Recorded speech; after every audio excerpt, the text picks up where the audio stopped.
30 अप्रैल 2026 की वह शाम जबलपुर के बरगी डैम पर बिल्कुल सामान्य और खूबसूरत तरीके से शुरू हुई थी, जैसे हर दिन वहां होती है। सूरज धीरे धीरे ढल रहा था। नर्मदा नदी का पानी सुनहरी रोशनी में चमक रहा था। हवा हल्की थी और माहौल में एक अजीब सी शांति और खुशी थी। लोग अपने परिवारों के साथ घूम रहे थे। बच्चे हंसते हुए इधर उधर दौड़ रहे थे। कुछ लोग मोबाइल से फोटो और वीडियो बना रहे थे और कई लोग उस दिन की सबसे खास चीज का इंतजार कर रहे थे, क्रूज राइड। वह बड़ी मोटर बोट जो लोगों को नदी के बीच लेकर जाती है ताकि वे प्रकृति के बीच कुछ पल शांति से बिता सकें। लगभग शाम के 5 बजे के आसपास लोग धीरे धीरे उस नाव में चढ़ने लगे। कोई अपने दोस्तों के साथ था, कोई परिवार के साथ, कोई अपने छोटे बच्चों को गोद में लेकर चढ़ रहा था। एक माँ अपने लगभग 3 साल के बच्चे को सीने से लगाए हुए थी। बच्चा खुश था और पानी की तरफ देखकर ताली बजा रहा था।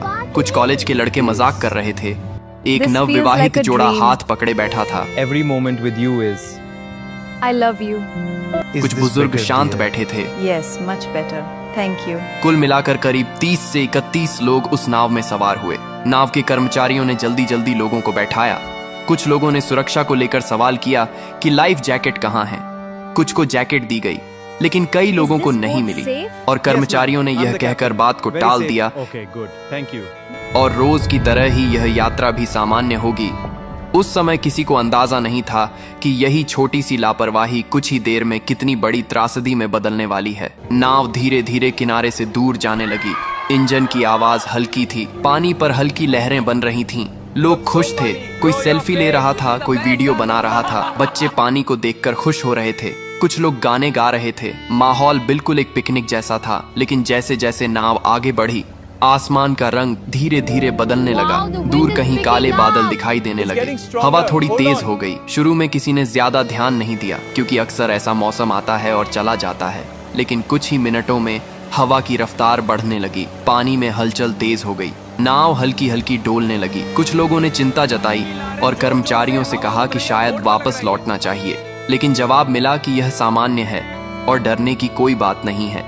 यह वही पल था जहां अगर फैसला बदल जाता तो शायद कहानी भी बदल जाती। लेकिन नाव आगे बढ़ती रही। अब हवा और तेज हो चुकी थी। लहरें ऊंची उठने लगी थी। नाव अब पहले से ज्यादा हिल रही थी। लोगों के चेहरों पर मुस्कान की जगह डर आने लगा था। बच्चों ने रोना शुरू कर दिया था। महिलाएं भगवान का नाम लेने लगी थीं। कुछ लोग खड़े होकर संतुलन बनाने की कोशिश कर रहे थे। तभी अचानक एक तेज झोंका आया और नाव एक तरफ जोर से झुकी। लोग चीख उठे। कुछ लोग गिर पड़े। पानी नाव के अंदर आने लगा। माहौल अब पूरी तरह डर में बदल चुका था। लोग चिल्ला रहे थे, लेकिन अब बहुत देर हो चुकी थी। अचानक एक और बड़ी लहर आई और नाव का संतुलन पूरी तरह बिगड़ गया। कुछ ही सेकंड में वह पल आया जिसे कोई कभी भूल नहीं पाएगा। नाव पलट गई और सब कुछ पानी में चला गया। एक पल पहले जो लोग हंस रहे थे, अगले ही पल वे खुद को गहरे पानी में पाते हैं। चारों तरफ चीखें, पानी और अफरा तफरी थी। कोई किसी को पकड़ने की कोशिश कर रहा था, कोई तैरने की कोशिश कर रहा था। कई लोगों को तैरना नहीं आता था। कुछ लोग लाइफ जैकेट के सहारे ऊपर रहने की कोशिश कर रहे थे। वह माँ जिसने अपने बच्चे को सीने से लगाया हुआ था, पानी में गिरते ही उसने अपने बच्चे को और कसकर पकड़ लिया। वह खुद तैर नहीं पा रही थी, लेकिन उसने अपने बच्चे को छोड़ा नहीं। कुछ लोग एक दूसरे को पकड़कर बचने की कोशिश कर रहे थे, लेकिन डर और घबराहट इतनी थी कि कोई सही दिशा में सोच नहीं पा रहा था। इस बीच किनारे पर मौजूद कुछ लोगों ने शोर सुना और तुरंत मदद के लिए दौड़े। पुलिस और रेस्क्यू टीम को सूचना दी गई। कुछ ही देर में बचाव कार्य शुरू हुआ। नावें भेजी गईं। लोगों को पानी से निकालने की कोशिश की गई।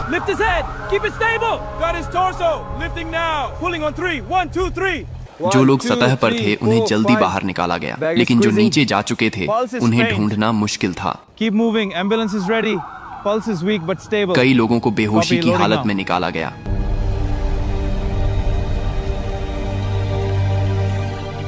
लेकिन कुछ लोगों को बचाया नहीं जा सका।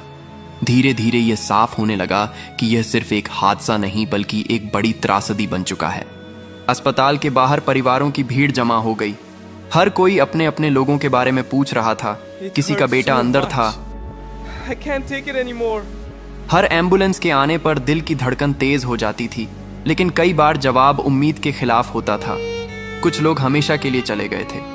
कई परिवार टूट चुके थे। बाद में जांच में सामने आया कि मौसम की चेतावनी को गंभीरता से नहीं लिया गया, नाव को समय पर वापस नहीं मोड़ा गया और सबसे बड़ी बात, सभी यात्रियों को लाइफ जैकेट नहीं दी गई। यह एक ऐसी गलती थी जिसकी कीमत कई जिंदगियों ने अपनी जान देकर चुकाई। 30 अप्रैल की वह शाम जो खुशी और सुकून से शुरू हुई थी, वह दर्द, चीखों और आंसुओं में खत्म हुई।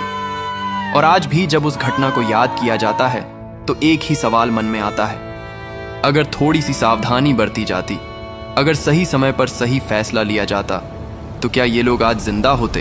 यह हादसा सिर्फ एक घटना नहीं था, यह एक चेतावनी थी कि जिंदगी में सुरक्षा को कभी हल्के में नहीं लेना चाहिए, क्योंकि एक छोटी सी लापरवाही भी सब कुछ छीन सकती है। और उस दिन नर्मदा का शांत पानी गवाह बन गया उन आखिरी पलों का, जहां हंसी अचानक खामोशी में बदल गई और कई कहानियां अधूरी रह गईं।